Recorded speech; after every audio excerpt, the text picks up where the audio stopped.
তো 181 পাতায় প্রথম যে প্রশ্নটা আছে, যে প্রক্রিয়ায় ভূমিভাগের উচ্চতা হ্রাস ঘটে, এটা কি ব্যাখ্যা করতে প্রয়োজন আছে? তাহলে যে প্রক্রিয়ায় ভূমিভাগের উচ্চতা হ্রাস ঘটে তা হলো অবরোহণ। তো অবরোহণ হচ্ছে ক্ষয়ের না সঞ্চয়ের প্রক্রিয়া? ক্ষয়ের প্রক্রিয়া। আর আরোহণ হচ্ছে সঞ্চয়ন। আর পর্যায়ন তাহলে কিসের প্রক্রিয়া? সমতলীকরণ প্রক্রিয়া। এটা হচ্ছে সমতলীকরণ প্রক্রিয়া। মানে অবরোহণ এবং আরোহণের ফলে বন্ধুর ভূমিরূপের সমতলীকরণ প্রক্রিয়া হচ্ছে পর্যায়ন। আর আবহবিকার তাহলে কি রে? তো আবহবিকার হচ্ছে আবহাওয়ার বিভিন্ন উপাদান দ্বারা, তাই তো? শিলার বিচূর্ণী ভবন, শিলার। আর আবহবিকারের ফলে চূর্ণ বিচূর্ণ শিলার স্তর তৈরি হয়, তাই কি বলা হয়? রেগোলিত। তাকে কি বলা হয়? 2 নম্বরের প্রশ্ন, জলপ্রপাত ধাপে ধাপে নেমে এলে তাকে কি বলে? ক্যাসকেড, ক্যাটারাক্ট, ভূমিকম্প কোনটি না? আরে প্রথমে তো ক্রস করে দিয়ে ভূমিকম্প আর কোনটি না, তাহলে কি হয়ে যাবে? ক্যাসকেড বলা হয়। এখানে কাসকেড আছে, যাই হোক। ভ্যান অ্যালেন বিকিরণ বলয়, বেল্ট উল্লেখ করা আছে, বেল্ট বা বলয়। তো কোন স্তরে দেখা যাবে এটা? তাহলে ভ্যান অ্যালেন বেল বলা হয় কোন স্ফিয়ারকে? ম্যাগনেটোস্ফিয়ারকে। পরে যেটা আছে, ক্যারিবিয়ান সাগরের সৃষ্ট যে ঘূর্ণবাদ সেটা কি বা ঘূর্ণঝড়, সেটা কি বলা হয়? দেখে হ্যারিকেন বলে। আর টর্নেডো তো জানিস কোথায়? এটা আমেরিকা যুক্তরাষ্ট্রে মেক্সিকো উপসাগর সৃষ্টি হয়ে থাকে। হ্যাঁ, সবচেয়ে শক্তিশালী। এরপর টাইফুন কোথায়? এটা টাইফুন চীনে। সবচেয়ে শক্তিশালী কিন্তু টর্নেডো, সবচেয়ে শক্তিশালী টর্নেডো।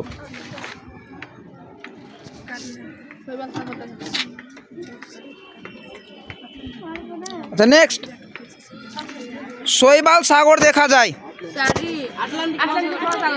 কোন মহাসাগরে? আটলান্টিক মহাসাগরে। নরওয়ের হ্যামারফেস্ট বন্দর শীতকালে বরফমুক্ত থাকার কারণ হলো উত্তর আটলান্টিক স্রোত। কোন স্রোত? উত্তর আটলান্টিক স্রোত। আচ্ছা, আসলে কি বলতো, এই উত্তর আটলান্টিক স্রোত, উত্তর আটলান্টিক দ্বীপ নামে যেটা পরিচিত, উপসাগরীয় স্রোতের একটা শাখা, তাই তো? এই উপসাগরীয় স্রোতটা যখন নরওয়ে প্রবেশ করে, নরওয়ের উপকূল দিয়ে প্রবাহিত হয়, তখন তার নাম হচ্ছে নরওয়ে স্রোত। কিন্তু এখানে অপশান কি দেওয়া আছে? উত্তর আটলান্টিক স্রোত। তাহলে উত্তরটা কি হয়ে যাবে? উত্তর আটলান্টিক স্রোত। আর এটা যেহেতু উষ্ণ স্রোত, এটা যেহেতু ক্রান্তীয় অঞ্চল থেকে যাচ্ছে মেরু অঞ্চলের দিকে, তাহলে এটা কী ধরনের স্রোত? উষ্ণ স্রোত। যেহেতু উত্তর আটলান্টিক স্রোত একটা উষ্ণ স্রোত, এই কারণে নরওয়ের উপকূলে শীতকালেও কিন্তু বরফমুক্ত থাকে, শীতকালেও বরফমুক্ত থাকে। এর পরের প্রশ্ন যেটা আছে, ফ্লাই অ্যাশের উৎস হলো কি হবে? তাপবিদ্যুৎ, জলবিদ্যুৎ না পারমাণবিক বিদ্যুৎ? কি হবে? তাপবিদ্যুৎ। এটা তোদের বইয়ে কতবার ভুল দেওয়া আছে, ঠিক করতে বলেছিলাম না? যে আমি কি বলেছিলাম? তাপবিদ্যুৎ কেন্দ্র। তাহলে ফ্লাই অ্যাশের উৎস হচ্ছে তাপবিদ্যুৎ কেন্দ্র। এর পরের প্রশ্ন,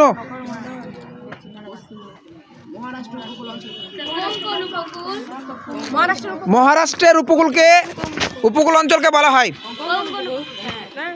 মহারাষ্ট্রের উপকূল অঞ্চলকে বলা হয় মালাবার, কোঙ্কণ, করমণ্ডল। কোনটা বলা হয় থাকে বল? করমণ্ডল তামিলনাড়ু, আর মালাবার কেরালার উপকূল, তাই তো? আর মহারাষ্ট্র উপকূল কি বলা হয় থাকে? কোঙ্কণ উপকূল। এটা কিন্তু মাথায় রাখতে হবে। অনেক সময় কোঙ্কণ উপকূল ম্যাপ পয়েন্টিংয়ে দিয়ে দিল। তাহলে যদি প্রশ্ন বলে যে কোঙ্কণ উপকূল, তাহলে কোন উপকূলকে চিহ্নিত করতে হবে? মহারাষ্ট্রের উপকূলকে। আর মালাবার উপকূল বললে কেরালার উপকূলকে। আর তামিলনাড়ুর উপকূল কি নামে পরিচিত? করমণ্ডল উপকূল নামে পরিচিত।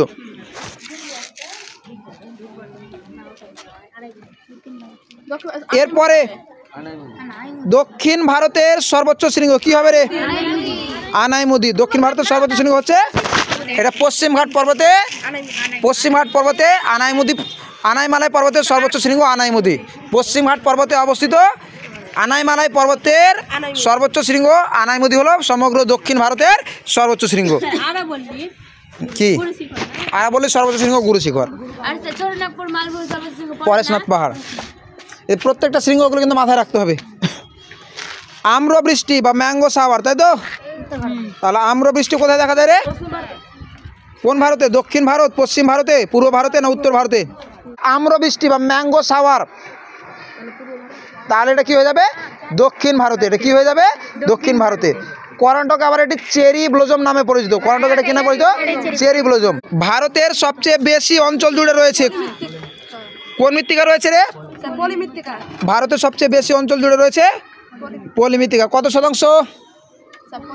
প্রায় 46%। প্রায় 46%। এরপরে ভারতের যে রাজ্যে সাক্ষরতার হার সবচেয়ে বেশি কোন রাজ্যে আছে? কেরালা, তাই তো? তাহলে সঠিক উত্তর হয়ে যাবে কেরল। তারপরে 13 নম্বর যেটা আছে, আধুনিক শিল্প দানব বলা হয় কাকে বলা হয়? পেট্রো রসায়ন শিল্পকে। আর লৌহ ইস্পাত শিল্পকে কি বলা হয় থাকে? সংযোজন ভিত্তিক শিল্প। তাহলে মোটর গাড়ি শিল্প হচ্ছে সংযোজন ভিত্তিক শিল্প বা শিল্পের শিল্প। এরপরে 14 নম্বর যেটা আছে, ভারতীয় সর্বেক্ষণ বিভাগ বা ভারতীয় জরিপ বিভাগ, তাই তো? বা সার্ভে অফ ইন্ডিয়া। তাহলে ভারতীয় সর্বেক্ষণ বিভাগের সদর দপ্তর কোথায় হবে? দেহরাদুনে। এটা ভুললে হবে না। প্রথমে যেটা আছে শুদ্ধ অশুদ্ধতে কি আছে? যে উচ্চ ও মধ্য প্রবাহের সংযোগস্থলে পলল বেজনী গড়ে ওঠে। এটা কি হবে? এটা হয়ে যাবে শুদ্ধ হয়ে যাবে। দুইয়েরটা, নিরক্ষীয় অঞ্চলে উষ্ণতার প্রসার সর্বাধিক। এটা কি হবে? এটা মিথ্যা, কারণ নিরক্ষীয় অঞ্চলে উষ্ণতার প্রসার সবচেয়ে কম হয়। তাহলে বেশি হয় কোন জলবায়ু অঞ্চলে? মরু জলবায়ু অঞ্চলে। কোন জলবায়ু অঞ্চলে? মরু জলবায়ু অঞ্চলে। তাহলে এটা কি হয়ে যাবে? অ হয়ে যাবে। এরপরে 3 নম্বরটা,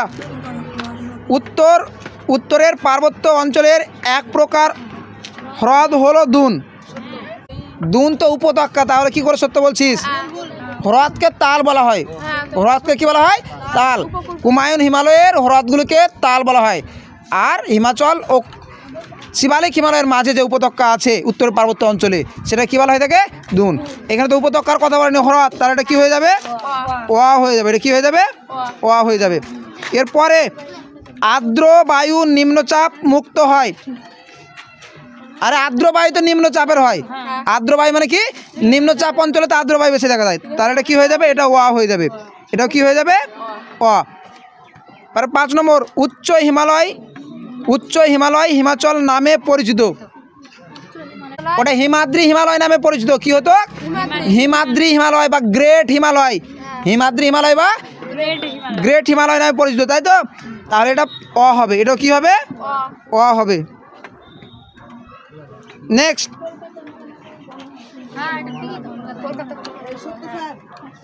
কলকাতাকে মহানগর বলা হয়। এটা কি হবে রে? এটা শুদ্ধ হবে। এটা কি হবে? শুদ্ধ হবে। সবুজ উদ্ভিদকে উপগ্রহ চিত্রে লাল বর্ণে দেখানো হয়। এটা কি হবে? শুদ্ধ হবে। সবুজ উদ্ভিদকে লাল বর্ণেই দেখানো হয়ে থাকে উপগ্রহ চিত্রে। এটা কিন্তু মাথায় রাখতে হবে। উপগ্রহ চিত্র আর ভূ বৈচিত্র্যসূচক মানচিত্র দুটো কিন্তু আলাদা জিনিস। এরপরে শূন্যস্থান পূরণ, উপযুক্ত শব্দ বসিয়ে শূন্যস্থান পূরণ। প্রথমে কি দেওয়া আছে? দুটি শিব বালিয়াড়ির মধ্যবর্তী অঞ্চল। তাহলে দুটি শিব বালিয়াড়ির মধ্যবর্তী অঞ্চল কি নামে পরিচিত রে? করিডর নামে পরিচিত। কি নামে পরিচিত? করিডর। আর সাহারায় কি বলা হয়? গাসি। সাহারায় কি বলা হয়? গাসি। চীন সাগরে ক্রান্তীয় ঘূর্ণঝড় ড্যাশ নামে পরিচিত। কি নামে পরিচিত? টাইফুন। ভরা কোটালের সময় সমুদ্রের জল প্রবল বেগে মোহনা দিয়ে নদীতে প্রবেশ করে। একে বলা হয় কি? বান ডাকা। এটা কি বলা হয়ে থাকে? বান ডাকা বলা হয়ে থাকে। ঠিক আছে? ভরা কোটালের সময় যখন সমুদ্রের জল নদীর মোহনা দিয়ে প্রবেশ করে তখন সেটা কি বলা হয়ে থাকে? বান ডাকা। এরপরে দেবপ্রয়াগে ভাগীরথী ও ড্যাশ নদীর মিলনে গঙ্গা নদীর সৃষ্টি। ভাগীরথী আর কোন কোন নদী মিলিত হয়েছে রে? অলকানন্দার মিলিত প্রবাহ। দেবপ্রয়াগে যখন অলকানন্দার সাথে মিলিত হয় সেখান থেকে নাম হয়েছে কি? গঙ্গা নদী। এরপরে যেটা আছে, ড্যাশ শহরকে দক্ষিণ ভারতের ম্যানচেস্টার বলা হয়। কাকে বলা হয় রে? কোয়েম্বাটুরকে বলা হয়ে থাকে। আর উত্তর ভারতের ম্যানচেস্টার, আর ভারতের ম্যানচেস্টার বললে আহমেদাবাদকে। এরপরে যেটা আছে 2006 ভারতের ড্যাশ সালে মেট্রো রেল চালু হয়? কত সালে চালু হয় রে? 84, 1984 সালে ভারতে মেট্রো রেল চালু হয়। মেট্রো রেল চালু হয়েছে কবে? 1984-তে। এরপরে যেটা 7-এর প্রশ্ন আছে, তাহলে রাডার একটি ড্যাশ সংবেদকের উদাহরণ? সক্রিয়। কি হবে? সক্রিয় বা অ্যাক্টিভ সংবেদকের উদাহরণ। সংবেদক মানে কি রে? সেন্সর। সংবেদক মানে সেন্সর, অর্থাৎ রাডার হচ্ছে অ্যাক্টিভ সংবেদক বা অ্যাক্টিভ সেন্সর, মানে সক্রিয় সংবেদকের উদাহরণ। এরপরে 2-1টি শব্দে উত্তর দাও। আবহাওয়া বিকারের ফলে সৃষ্ট শিলাচূর্ণকে কি বলা হয়? রেগলিত বলা হয়ে থাকে। এরপরে ভারতের নায়গ্রা কোন জলপ্রপাতকে বলা হয়? ইন্দ্রাবতী নদীর চিত্রকূট জলপ্রপাতকে ভারতের নায়গ্রা বলা হয়। ছত্তিশগড় রাজ্যে অবস্থিত ইন্দ্রাবতী নদীর চিত্রকূট জলপ্রপাতকে ভারতের নায়গ্রা বলা হয়ে থাকে। ঠিক আছে। এরপরে দাক্ষিণাত্য মালভূমির সর্বোচ্চ শৃঙ্গের নাম কি? তাহলে দাক্ষিণাত্য মালভূমির সর্বোচ্চ শৃঙ্গ হচ্ছে আনাইমুদি। আনাইমার পরে আনাইমুদি। ঠিক আছে।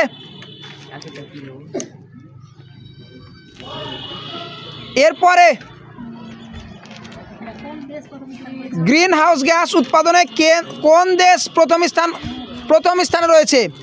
গ্রিন হাউস গ্যাস উৎপাদনে কোন দেশ বিশ্বে প্রথম স্থান অধিকার করেছে বা প্রথম স্থানে আছে? আমেরিকা যুক্তরাষ্ট্র। তাহলে সঠিক উত্তর হয়ে যাবে আমেরিকা যুক্তরাষ্ট্র। পশ্চিমী ঝঞ্ঝার উৎপত্তি স্থল কোথায়? উৎপত্তি স্থল তারে ভূমধ্যসাগর। কি হয়ে যাবে? ভূমধ্যসাগর। ঠিক আছে, মানে ভূমধ্যসাগরীয় অঞ্চল। তাহলে পশ্চিমী ঝঞ্ঝার উৎপত্তি স্থল কোথায় দেখা যায় বলেনি। যারা আধমরা করে পড়বে তারা উত্তর পশ্চিম ভারত করে চলে আসবে। তাহলে সঠিক উত্তর কি হয়ে যাবে? ভূমধ্যসাগরীয় অঞ্চল। ঠিক আছে। নেক্সট, কোন তিথিতে মরা কোটাল হয়? মরা কোটাল অষ্টমী তিথিতে, কৃষ্ণ ও শুক্লপক্ষের অষ্টমী তিথি। আর ভরা কোটাল অমাবস্যা ও পূর্ণিমা তিথিতে ভরা কোটাল। তার মধ্যে সবচেয়ে বেশি তেজ বা সবচেয়ে বেশি কোনটা শক্তিশালী? অমাবস্যার কোটাল। যেটা কি বলা হয়ে থাকে রে? দুটাই তো তেজ কোটাল। এটাকে বলা হয় কি? সংযোগ জোয়ার। ওটা কি বলা হয়ে থাকে? সংযোগ জোয়ার। আর পূর্ণিমার জোয়ারটা কি বলা হয়ে থাকে? প্রতিযোগ জোয়ার। প্রশ্ন আসতে পারে যে সংযোগ না প্রতিযোগ, কোন জোয়ারটা বেশি শক্তিশালী? তখন উত্তর হয়ে যাবে সংযোগ জোয়ার। ভারতের একটি সামরিক শহর এর উদাহরণ? সামরিক আমাদের ব্যারাকপুরেই আছে, তাই তো। তারপরে পাঁচমারি, এগুলো কি ধরনের উদাহরণ? সামরিক শহরের উদাহরণ। এফসিসি শব্দের অর্থ কি? আচ্ছা, এফসিসি কথার পুরো অর্থ হচ্ছে ফলস কালার কম্পোজিট। উপগ্রহ চিত্রে বিভিন্ন প্রাকৃতিক এবং অপ্রাকৃতিক মানে সাংস্কৃতিক বিষয়গুলোকে বোঝানোর জন্য প্রকৃত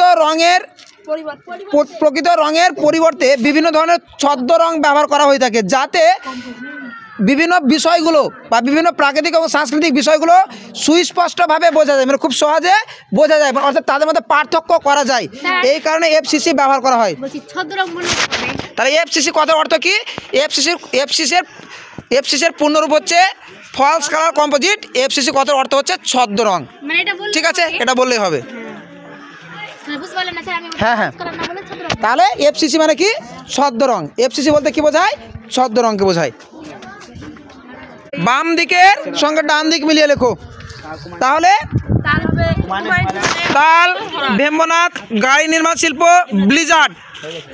ব্লিজার্ডটা কি জিনিস বলতো? শীতল স্থানীয় বায়ু। কোথায় দেখা যায়? Canada, Greenland, Antarctica. Home of Blizzard কাকে বলা হয়? আন্টার্কটিকাকে। হোম অফ ব্লিজার্ড বলা হয় আন্টার্কটিকাকে। তাহলে দিকে ডান বাম। আচ্ছা, তো বাম দিকে কি আছে? তাল। তাল কি হবে রে? কুমায়ুন হিমালয়ে অবস্থিত হ্রদ। আর ভেম্বনাথ কেরল। দেখ এখানে বলেনি কয়লার কথা, কিন্তু কোন রাজ্যে আছে রাজ্যের নাম দিয়ে দিয়েছে, তাহলে ভেম্বনাথ কি হবে? কেরল। গাড়ি নির্মাণ শিল্প গুরগাঁও। গুরগাঁও ভারতের বৃহত্তম মোটর গাড়ি নির্মাণ কেন্দ্র, তাই তো? তাহলে গুরগাঁও হচ্ছে ভারতের বৃহত্তম মোটর গাড়ি নির্মাণ কেন্দ্র, এটা কিন্তু মাথায় রাখবি। ব্লিজার্ড, তাহলে এটা কী হবে? শীতল স্থানীয় বায়ু। শীতল স্থানীয় বায়ু। আচ্ছা, তো ক্যানিয়ন কি? শুষ্ক অঞ্চলে আয় আকৃতির সংকীর্ণ উপত্যকাকে কি বলা হয়ে থাকে? ক্যানিয়ন বলা হয়ে থাকে। ক্যানিয়নের বৈশিষ্ট্য দিয়ে দিবি, ছবি দিয়ে দিবি, তাই তো? 2 মার্ক এমনি পাওয়া যাবে না কিন্তু। ফিওর্ড কাকে বলে রে? অথবা দিয়েছে ফিওর্ড। ফিওর্ড কি? হিমবাহ উপত্যকা সমুদ্র জলে নিমজ্জিত হলে তাকে কি বলা হয়ে থাকে? ফিওর্ড। হিমবাহ উপত্যকা সমুদ্র জলে নিমজ্জিত হলে তাকে বলা হয়ে থাকে ফিওর্ড। এরপরে হিমপ্রাচীর, ইম্পর্টেন্ট একটা প্রশ্ন। ক্যানিয়ন, ফিওর্ড, হিমপ্রাচীর সবই ভালো, হিমপ্রাচীরটা আরও বেশি ইম্পর্টেন্ট।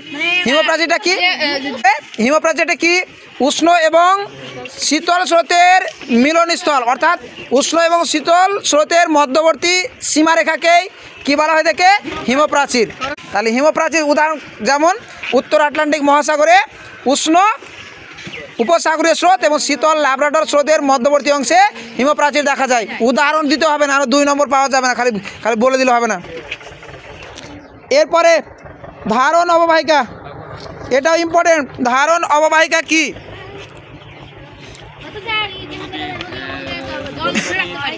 তাহলে পার্বত্য অঞ্চলে কোনো নদী উপনদীগুলো যতদূর পর্যন্ত বিস্তৃত, বা কোনো নদীর উপনদীগুলো যে যতটুকু স্থান দখল করে থাকে সেটাকে কি বলা হয়ে থাকে?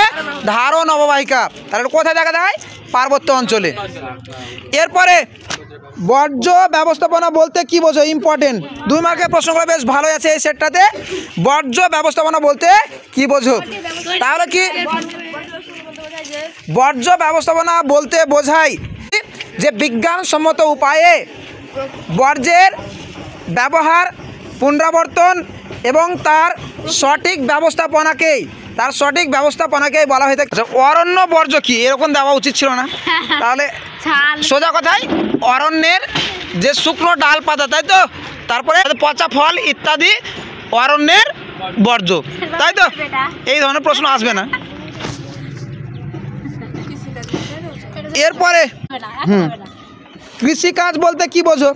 মানুষ জমিতে স্থায়ীভাবে বসবাস করে উদ্ভিদ এবং প্রাণীর জন্ম, বৃদ্ধি, বিকাশকে নিয়ন্ত্রণ করে উদ্ভিদ এবং প্রাণীর উৎপাদন করে থাকে, তখন সেটা কী বলা হয়? কৃষিকাজ। শিল্প, এটাও গুরুত্বপূর্ণ। তাহলে অনুসারী শিল্প কী রে? অনুসারী শিল্প বলতে কি বোঝায়?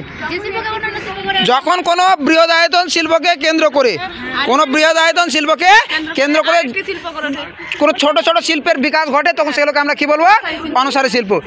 উদাহরণ দিয়ে দিবি, পেট্রোকেমিক্যাল শিল্পকে কেন্দ্র করে গড়ে ওঠা প্লাস্টিক শিল্প অনুসারী শিল্পের উদাহরণ। ঠিক আছে। দুন বলতে কি বোঝো? তাহলে কুমায়ুন হিমালয়ের, অর্থাৎ হিমাচল এবং শিবালিক হিমালয়ের মধ্যবর্তী উপত্যকাগুলিকে কি বলা হয়ে থাকে? দুন বলা হয়ে থাকে। উদাহরণ দেহরাদুন আছে নাকি? নেক্সট, পুনরপ্তানি বন্দর কাকে বলা হয়? পুনরপ্তানি বন্দর কাকে বলা হয়? যেসব বন্দরে বিদেশ থেকে দ্রব্য আমদানি করার পর সেগুলো না নামিয়ে পুনরায় সেগুলো বাজারে বা রপ্তানির উদ্দেশ্যে পাঠানো হয়, তাই তো? তখন সেটাকে কি বলা হয় থাকে? পুনরপ্তানি বন্দর। যেমন কলকাতা বন্দর, যেমন হচ্ছে কলকাতা বন্দর একটা। এরপর আছে ভূ বৈচিত্র্যসূচক মানচিত্র কাকে বলে? তাহলে কাকে বলে রে? জরিপ কার্যের মাধ্যমে বিভিন্ন ধরনের প্রাকৃতিক এবং সাংস্কৃতিক বিষয়গুলিকে উপযুক্ত রং, সংকেত এবং প্রতীক চিহ্নের মাধ্যমে বোঝানো হয়ে থাকে। সেই মানচিত্রকে কি বলা হয়ে থাকে? ভূ বৈচিত্র্যসূচক মানচিত্র বা টোপোগ্রাফিক্যাল ম্যাপ। এর পরের প্রশ্ন যেটা আছে আরএফ কি, অথবা যেটা দিয়েছে আরএফ কি। তাহলে আরএফ এর পূর্ণ কথা কি? Representative fraction. আরএফ এর পূর্ণরূপ হচ্ছে রিপ্রেজেন্টেটিভ ফ্র্যাকশন। তো আরএফ বলতে কি বোঝায়? যে আরএফ হচ্ছে ভগ্নাংশসূচক স্কেল। আরএফ হলো ভগ্নাংশসূচক স্কেল, যেটা এককবিহীন স্কেল, যেটা হলো এককবিহীন স্কেল। ঠিক আছে, তো এই ছিল 2 নম্বরের প্রশ্নগুলো। 3 নম্বরের প্রশ্নগুলো বলে দিচ্ছি। বায়ুর মরু অঞ্চলে বায়ুর কাজের প্রাধান্য দেখা যায় কেন? এগুলো তো বলেছিলাম, দেখে নিবি। রিপ্রেজেন্টেটিভ ফ্র্যাকশন ওটা। মরু অঞ্চলে বায়ুর কাজের প্রাধান্য দেখা যায় কেন? বইয়ে সুন্দরভাবে দেওয়া আছে। সমুদ্র বায়ু স্থল বায়ুর মধ্যে পার্থক্য করতে হবে। কম্পোস্টিং পদ্ধতির প্রধান সুবিধা, এটা অবশ্যই করবি। কম্পোস্টিং পদ্ধতির যে সুবিধাগুলো আছে অবশ্যই করবি। ঠিক আছে, প্রকৃতি অনুসারে বর্জ্যের উদাহরণ যদি চলে আসে তাহলে এটা বাদ। এরপরে নেক্সট যেটা আছে কি বলছে? যে ল্যাটেরাইট মৃত্তিকা কৃষি কাজের পক্ষে অনুপযুক্ত কেন? কেন রে? মূল কারণ হচ্ছে যে ল্যাটেরাইট মাটিতে ধৌত প্রক্রিয়ায় বিভিন্ন খনিজ মৌলগুলো মৃত্তিকার নিচের স্তরে চলে যাওয়ায় মৃত্তিকার ওপরের স্তরে খনিজের অভাব দেখা যায়, বিভিন্ন পুষ্টিমূলের অভাব দেখা যায়, যার কারণে ল্যাটেরাইট মৃত্তিকা কিন্তু অনুর্বর প্রকৃতির হয়। নেক্সট, শহর গড়ে ওঠার 3টি কারণ, অনেকগুলো কারণ আছে, তাই তো? যেমন প্রশাসনিক কারণ, ধর্মীয় কারণ, তাই তো, সাংস্কৃতিক কারণ, তারপর জলবায়ু, কিছু প্রাকৃতিক পয়েন্টগুলো যেগুলো আছে, তাই তো? যে কোনো 3টা। উপগ্রহ চিত্রের গুরুত্ব, এটা অবশ্যই করবি।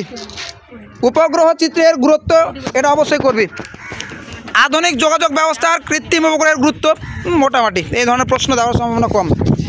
5 নম্বরে যে প্রশ্নগুলো আছে, হিমবাহ সঞ্চয় কার্যের ফলে, হিমবাহের সঞ্চয় কার্যের ফলে গঠিত 3টি ভূমিরূপ। এরপরে পৃথিবীর নিয়ত বায়ু প্রবাহগুলির উৎপত্তি ও গতিপথ, এটাও মোটামুটি ইম্পর্টেন্ট, আসেনি অনেক দিন থেকে, করে রাখবি অবশ্যই উত্তর। এরপরে যেটা দিয়েছে পরিচলন বৃষ্টিপাত, এই পরিচলন আসবে না, শৈলক্ষেপ বৃষ্টিপাতটা বেশি ইম্পর্টেন্ট। চিত্রসহ জোয়ার ভাটা সৃষ্টির কারণ, এটা করবি, এটা বলেছিলাম, যেটা আগে থেকে বলেছি, যেটা ইম্পর্টেন্ট আছে। প্রস্থ বরাবর হিমালয়ের শ্রেণী বিভাগ করে যে কোনো দুটি বলবে না, একটি বিভাগ, পশ্চিম হিমালয়ের বিবরণ। ঠিক আছে, একটি দিবে। দক্ষিণ ভারতে কফি চাষের অনুকূল প্রাকৃতিক পরিবেশ, কফি চাষের অনুকূল প্রাকৃতিক পরিবেশগুলো করলেই হবে। পূর্ব ভারতে লৌহ ইস্পাত শিল্প কেন্দ্রীয় ভবনের কারণ, বা পূর্ব ও মধ্য ভারতে লৌহ ইস্পাত শিল্পের গড়ে ওঠার কারণ, একই উত্তর। ঠিক আছে, তারপরে ভারতের নগরায়নের সমস্যাগুলি আলোচনা করো, এটা 3 মার্কের আসতে পারে, 5 মার্কেও আসতে পারে, কিন্তু 3 মার্কের জন্যই ধরে রাখতে পারিস, 5 মার্কে আসার সম্ভাবনা কম। ম্যাপগুলো পারবি তো? সাতপুরা, করমণ্ডল উপকূল, এটা তো সহজ। লুনি নদী, বছরে 2বার বৃষ্টিপাতযুক্ত অঞ্চল করমণ্ডল। এই শোন, তাহলে কি করবি? করমণ্ডলকে আমরা 2বার চিহ্নিত করতে পারি, অথবা আমাদের যে পশ্চিম ভারত আছে, উত্তর পশ্চিম ভারত, সেখানেও চিহ্নিত করতে পারি। ঠিক আছে, এরপরে আছে উত্তর পূর্ব ভারতের একটি ল্যাটেরাইট মৃত্তিকা অঞ্চল, পশ্চিম ভারতে একটি আর্দ্র ক্রান্তীয় অরণ্য অঞ্চল, পশ্চিম ভারতে। এরপরে পশ্চিম ভারতের একটি কার্পাস উৎপাদক অঞ্চল। যেভাবে প্রশ্নগুলো করেছে ওভারল্যাপ হয়ে যাবে, বেশিরভাগই কিন্তু ওভারল্যাপ হয়ে যাবে যেভাবে প্রশ্নগুলো করেছে। পশ্চিমবঙ্গের তথ্য প্রযুক্তি কেন্দ্র, পশ্চিমবঙ্গের একটি তথ্য প্রযুক্তি শিল্প কেন্দ্র। আরে কলকাতা দিয়ে দিবি, ওখানে তো সল্ট লেক রাজারহাট আছে, ঠিক কিনা?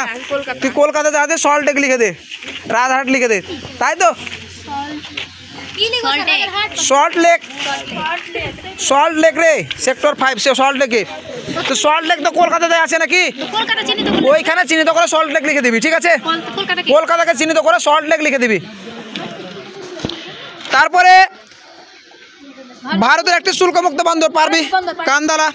আর দক্ষিণ ভারতের বৃহত্তম মহানগর চেন্নাই। দক্ষিণ ভারতের বৃহত্তম মহানগর হচ্ছে চেন্নাই। পশ্চিম ভারতের বৃহত্তম মহানগর মুম্বাই। উত্তর ভারতের বৃহত্তম মহানগর দিল্লি। আর পূর্ব ভারতের কলকাতা। এইভাবে কিন্তু মাথায় রাখতে হবে। আর যদি বলা হয় ভারতের বৃহত্তম মহানগর, তারপরে মুম্বাই।